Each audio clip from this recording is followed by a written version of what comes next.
guys, welcome back to another video. So I went toy hunting this week. I wasn't actually intending on buying anything, just wanted to kind of have a look and see what they had going around in the shop, because they've got a massive vintage collection of lots of various different things, anything from like 70s and 80s Star Wars, Power Rangers to horror figures and movie memorabilia and all that sort of good stuff. So I like to go in and check what they've got every now and then. And although I didn't actually intend on buying anything, I did come away with some nice stuff.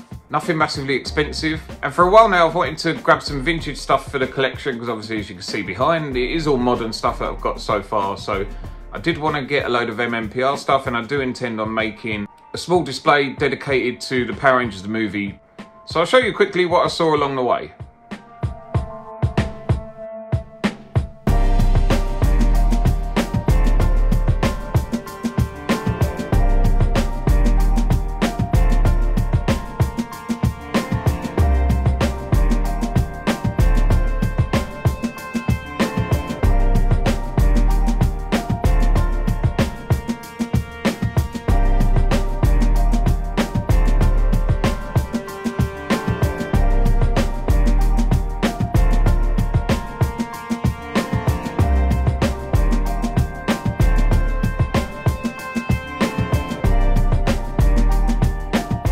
Now, I don't know any prices for anything here. I did just look and leave and bought what I wanted to buy. I had a lot of people on Instagram when I put that video up asking prices of things. I don't work there, I have no idea, so please don't ask me. If you're interested, I will leave a link for the shop in the description, so you can contact them yourselves if you need to. But they've got lots of Lightning Collection stuff still in there. That some of the stuff that's still quite hard to find, but it is high priced. And a lot of different vintage stuff. So anyway, back to the vintage stuff. So I will show you what I bought. Now, all of this stuff is from the early 90s. I did buy other stuff this month, but that'll go into the usual monthly haul video. So I have put that stuff to the side so we can have a look at the vintage stuff. So the first thing I did pick up, this was really cheap on eBay. And the card is okay condition. It's got the proper old card back, which actually looks pretty cool. And I did just grab it for the Green Ranger display, but it is just a little bendable figure from the Green Ranger. It's got the nice old artwork at the top, still with the logo. The whole thing is intact. There's no separation from the plastic to the card, but the card isn't in great condition. I will obviously leave it there, and it will just go into the Green Ranger stuff or into the vintage display. I haven't worked out quite what I want to do with that yet, but pretty cool. For a couple of quid on eBay, I was happy with that. Everything I've picked up here, I've bought with my own money, unless I state otherwise. So this next item, this wasn't purchased with my own money. It was thrown in with a deal, and this was from Leah, who's given me lots of stuff over Instagram in the past. Here's a small cassette. So for anyone who doesn't know, it does go into a little tape player, and you can listen to whatever's on it. Inside, it's still got all the information in there, so that's pretty cool. And apparently it came with some cards which she wanted to keep and just didn't have any space for this in her display. So I thought that I would appreciate it for my Green Ranger display. So it'll either go in there or into the vintage. I'm not too sure quite where I'm gonna go with those two items yet, but thank you very much as always, Leah, for that. I appreciate that. And on my travels to Nerd Base, I did grab this small Black Ranger figure. I believe he's missing an axe, but I could be wrong. He did come with a gun, so I was more than happy to pick him up. He was really cheap. So none of this stuff is a massive amount of money unless I state otherwise, but the white is still very white. It is in really good condition, which is why I picked it up.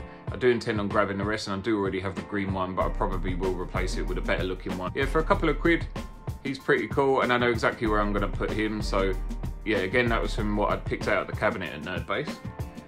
And this was something I'd picked up on eBay. It wasn't that expensive, to be honest. It is completely sealed and really, really nice condition box, as you can see.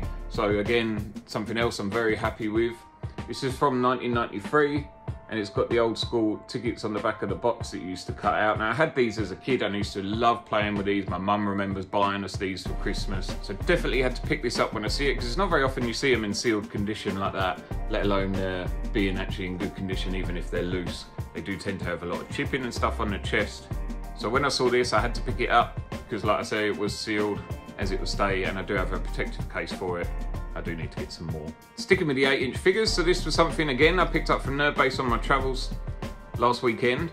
Here's a Blue Ranger 8-inch figure, and again, not a massive amount of money. It was only a couple of quid. It was under £10. Did come with a gun, and obviously the chest is in pretty good condition. There is a small mark there, but as I said, these always tend to be chipped off, or the white seems to be yellowed all the time. So the fact that this was in such nice condition, I did have to grab that. There is a black one there, which I will probably go back for at the weekend or next weekend if they've still got it, probably pick it up because it looks in similar condition, to be honest. But the fact that it's got a gun, very happy with that. I'm going to pick up all of these unboxed so I can put them in the display, and then if I do find any that are boxed, then I may grab them as well. But I did definitely just want the red one. Again, another item from Bandai, 1993. Does come with the weapon, and in pretty good condition for the age.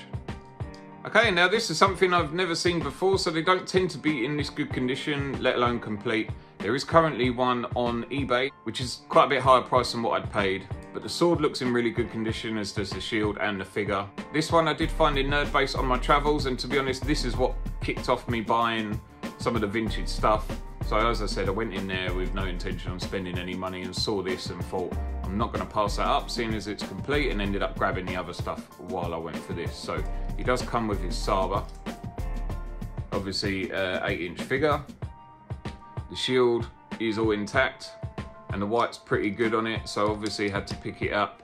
There's not really any yellowing or anything on that, and like I say, there's no chipping anywhere, nothing like that. So very, very happy with that, and obviously had to pick it up as it wasn't that dear. Now, as I explained before, I am intending on doing an MMPR movie display.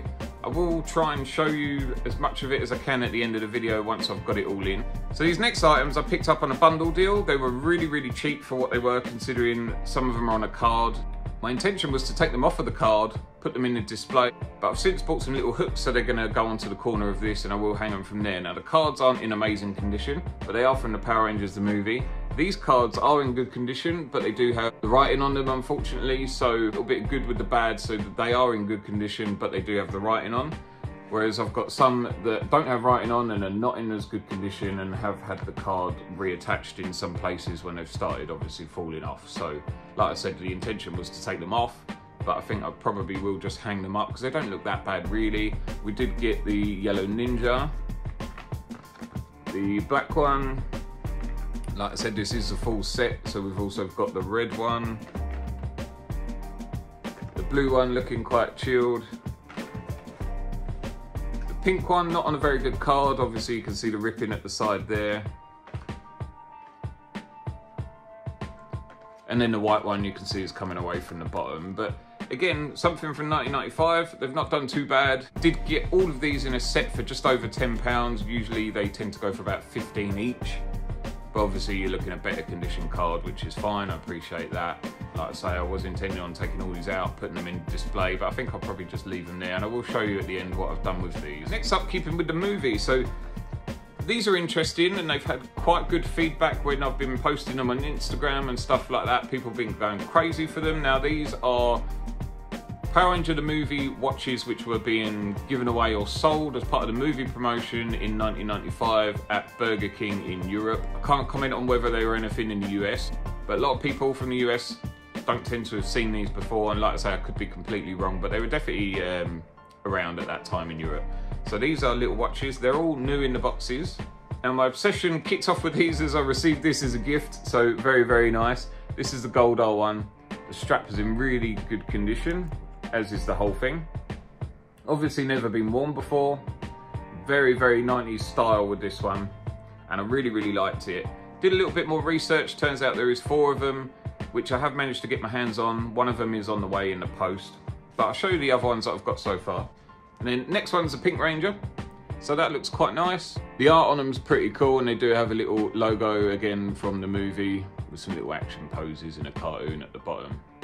And then finally for me at the moment, like I say, I'm waiting for the last one in the post, which is the White Ranger one, and I will show that in the normal monthly haul video when I get that. So at the end of the month, if you want to see what else I've picked up, because I've got quite a nice little box full of stuff over there, plus some stuff on the way, I will be posting that at the end of the month. So if you want to see that, please subscribe to the channel. I really, really appreciate it. And here is Rocky's watch. So like I said, there was 4 of them all together. Obviously we've got his little coin there, some little action poses, and we've got the ape in the middle. Very, very nice. Very pleasantly surprised. Like I say, it was just that I'd received one randomly as a gift. Absolutely loved it and had to get the rest, of course. So this is what started off my MMPR movie display obsession, I'm afraid. Okay, and lastly, this is something that I haven't seen before.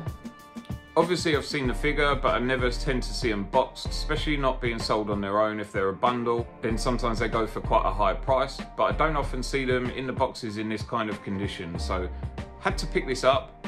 Don't know whether I overpaid for it because I don't know what they tend to go for, but comparing it to the Red Ranger one, I think it was probably about right, maybe even a little undervalued, but I'm not entirely sure. So I don't want to say what I paid for it, but if you know what they're kind of going for, let me know in the comments below, because it would be interesting to see if I overpaid or not. But again, I'm not going to tell you.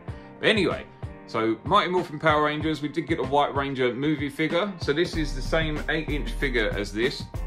And as you can see inside, he is of the shiny plastic, looking very cool. Obviously you can see he's never been out of the box or anything, so his sword is stuck up the top there in his packet. He's all strapped in, and the white is obviously crystal clear, as is the rest of the figure. So when I saw this, I did just grab it rather than making an offer, just in case it sold out. I have put this one in this case and removed the red one from the case I was using this. I will just buy another one. So if you're interested in these cases, Deflector DC is your place to go. They're not crazy money and they're definitely worth putting them in, but you can see in the condition of the box there that it's definitely worth protecting. There's all the other figures on the back, so there is 6 of them. And like I said before, I probably will grab these out of the box as well, so if I see them cheap, I'll pick them up, but they do tend to be so scratched because they're obviously metallic-y, shiny kind of colour. So trying to find something in the right condition is really, really hard for the right price. And just to show you what I've done with the displaying of these figures, so I have just put some little hooks on. They're only sticky on and they are just on the corner there, so I've put the worst condition ones at the bottom, so you kind of eye level with the bit of the better ones, but like I say, unfortunately they do tend to be the ones with the writing on. Okay, and this is what I've done so far. So this is going to be obviously the movie display, so I will put another watch there, and then I'm going to leave this bit open for loose figures. I'm not sure whether I'm going to intend on completing these or not, but these will be in the next Hall of Stuff video, so if you want to see them a little bit closer, check that out. I will probably move this around. It's definitely not going to stay like that, but it just sort of shows what I'm intending on doing with it. Obviously down here, I want to put the 8-inch figures at the back and then the flip heads in the front here, along with the smaller figures at the front, and then maybe some loose versions of these figure at the back here. This one I want to get all the evil space aliens and then put some Zords at the bottom, and then that will just complete that off nicely. If this bit does get a bit too full, I have got other space somewhere else, which I'll move some stuff around and plop it all there. And that's it for today's video, guys. If you enjoyed this, please leave a like. I hope you enjoyed seeing something a little bit different than just the modern stuff. So it was nice to be able to pick some of that up and relive some old memories of Christmases and things like that by looking at some of these figures. So very, very happy with what I picked up on my vintage haul this month. And I have got more videos coming, so if you want to see the usual monthly haul, please subscribe. And I have got some figures on the way that I will be reviewing as well. I've also got some figures put away that I'll be reviewing soon. So if you want to catch them, again, subscribe to my channel. I really, really appreciate it. And let me know in the comments below, did you have any of this stuff as a kid? Because I definitely had a lot of this stuff and was very, very happy. The only thing we couldn't really get when I was a kid were the Zords because they were so expensive. But thank you very much for watching, guys. I'll catch you next time. Bye!